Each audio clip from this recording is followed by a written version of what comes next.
Hello বন্ধুরা, আজকে এই ভিডিওটা আপনারা পারলে দেখে নেবেন, অত্যন্ত দরকারি। কেননা আজকে হচ্ছে শর্তিলা একাদশী। এই শর্তিলা আপনাদের সকল পরিবারে যাতে সকলে ভালো থাকে তার জন্যই এইটার আজকে নিবেদন। আমি রান্নাগুলো করব, যে ভিডিওগুলো সেগুলো আমি অন্য সময় পাঠাবো। শুধু একটি অংশ আমি শুধুমাত্র তার মধ্যে পাঠাচ্ছি অন্যান্য রান্নার মধ্যে, কারণ আজকে শর্তিলা একাদশী হচ্ছে অত্যন্ত পবিত্র। যতগুলো একাদশী পড়ে তার মধ্যে সবচেয়ে পবিত্র একাদশী হচ্ছে শর্তিলা একাদশী। এদিন অবশ্যই তিলের কিছু না কিছু আপনাকে প্রয়োগ করতে হবে আপনার পরিবারকে ভালো রাখতে হলে। তো আমি সেরকম একটা রান্না করছি তিল দিয়ে।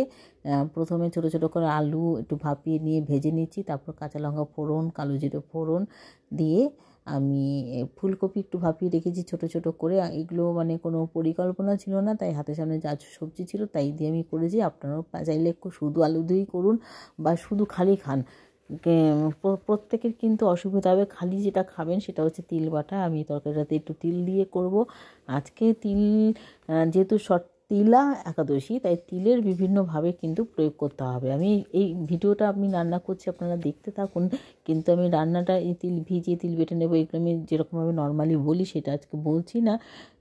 বলবো যে 5 রকমভাবে আপনারা কিন্তু তিলটাকে নিজেদের জীবনে আজকে কিন্তু করতে পারেন। এক হচ্ছে স্নান করবেন। তিল সামান্য জলের মধ্যে ফেলে প্রথমে সকালবেলা স্নান করে নেবেন। 2 হচ্ছে তিল দান করুন কোনো ব্রাহ্মণকে বা মন্দিরে। তারপর হচ্ছে আপনারা প্রদীপ তিলের তেল দিয়ে প্রদীপ জ্বালান।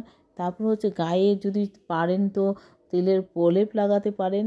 রান্নায় যেরকম আমি ব্যবহার করছি সেরকম রান্নায় ব্যবহার করতে পারেন। অনেকেই সূর্য তর্পণে সূর্যকে জল দেন, সেইখানেও কিন্তু তিল দান দিয়ে সে দেবতার উদ্দেশ্যে হোক বা সূর্যের উদ্দেশ্যে হোক আপনারা কিছুটা জল সেই পরিমাণ দিতে পারেন।